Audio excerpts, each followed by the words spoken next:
في عز بقى ما احنا ما كناش عارفين الحرب دي واخدانا ورايحه على فين، كان في خبر كده ان ايران ممكن تقفل مضيق هرمز. ولما شاركتكم الخبر اتخضيت لاني لقيت كميه ناس كتير قوي من المتابعين في مصر مش عارفين ايه اهميه المضيق ده، او مش عارفين ايه ده اصلا. وفي ناس كمان كانت بتعلي وتقول لك يجي ايه ده يعني في قناه السويس، بما ان حياتي معظمها من الطفوله لحد من كام سنه بس عايشهم في الخليج، وبعتبر اهل الخليج الصراحه اهلي من كتر ما عشت في دول مختلفه هناك. خليني اشارك معاكم شويه معلومات كده عن موضوع مضيق هرمز ده. مبدئيا الخليج العربي اللي بينسب اليه اسم دول الخليج عباره عن جيب بحري، وله مدخل واحد بس وهو نفس المخرج، وضيق جدا، اسمه مضيق هرمز.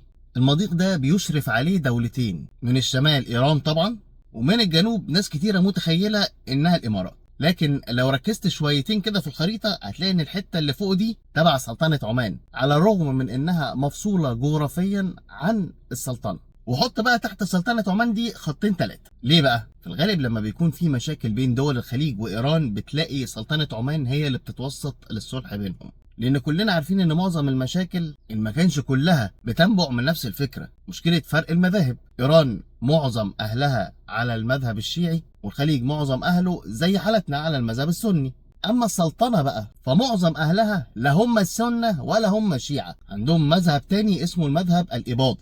لو ما تعرفش ده ايه ابحث عنه كده وافهم القصه ماشيه ازاي. بس وجودهم على الحياد ده بيديهم القدره ان هم دايما يكونوا همزه الوصل بين الاتنين، علشان مفيش ميول مذهبيه تقدر تخليهم بايظ ناحيه حد من الاتنين. عرفنا البعد الجغرافي والبعد السياسي، ندخل على الاقتصادي بقى. بص، المضيق ده بيعبر منه 20% من امدادات النفط في العالم كله، يعني بنتكلم فيه 17 مليون برميل يوميا. الكويت قطر والبحرين ما عندهمش منفذ غيره، يعني لو اتقفل مش هيعرفوا يمدوا العالم بمنتجات النفط بتاعتهم. الامارات عندهم مخرج عن طريق ميناء الفجيره، الميناء ده بيطل على خليج عمان. بص كده على الخريطه. السعوديه بقى عندها خط انابيب اسمه شرق غرب، بياخد امدادات النفط من الحقول الموجوده في الشرق لحد ما توصل لميناء ينبع في غرب المملكه على البحر الاحمر. والعراق كمان عندهم خط كركوك جيهان ده بيوصل لحد تركيا. بس الطرق البديله دي طاقتها الاستيعابيه اقل اصلا من الطاقه الاستيعابيه بتاعه مضيق هرمز. الكلام ده معناه ان لو المضيق ده اتقفل، اتسد، حصلت فيه مشكله، المراكب ما قدرتش تدخل وتطلع منه، هيحصل نقص حاد في امدادات البترول للعالم كله، وبالتبعيه ارتفاع كبير جدا في الاسعار، سواء في البترول، في الغاز، او في كل مشتقات النفط، وده حسب معادله العرض والطلب الشهيره اللي كلنا عارفينها دلوقتي. نيجي هنا بقى لاخر بعد، البعد العسكري.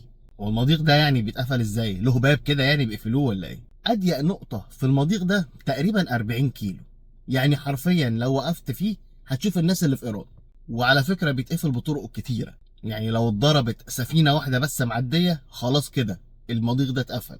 ما هو بقيه السفن اكيد مش هتجرب. لو مجرد اعيره ناريه اتضربت على اي مركب معدي وقتها برضه المراكب هتخاف تدخل.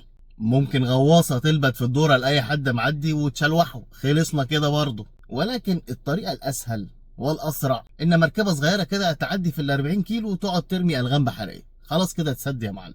من الاخر قفل المضيق ولا اسهل. الكلام ده معناه ايه؟ معناه ان سلاح غلق مضيق هرمز زيه زي السلاح النووي بالظبط، بمجرد استخدامه العالم كله هيزعل. البترول والغاز وكل مشتقات النفط اسعارها هتولع، وده طبعا له تأثير على الزراعة، على الصناعة، على التجارة، على كل حاجة. هتقولي كل ده من 20% بس؟ لو انت عندك مثلا في مصر انت بتستورد بترول من الخليج، لو الطريق ده قفل هتضطر تستورد ممكن من حد تاني ابعد، ممكن من حد مش عامل معاه اتفاقات. نفس الحد ده هيبقى عليه ضغط ان في حد تاني زي ما عليك كده طالب منه ان هو عايز برضه بترول، فهيبتدي يرفع سعره، وهكذا. وكأن العالم ناقص ارتفاع اسعار. مش كفايه التعريفات الجمركيه والتضخم، لا كمان داخلين في هرمز. عموما الحمد لله عدت على خير المره دي، او هكذا يبدو، ولكن الخطر هيفضل موجود.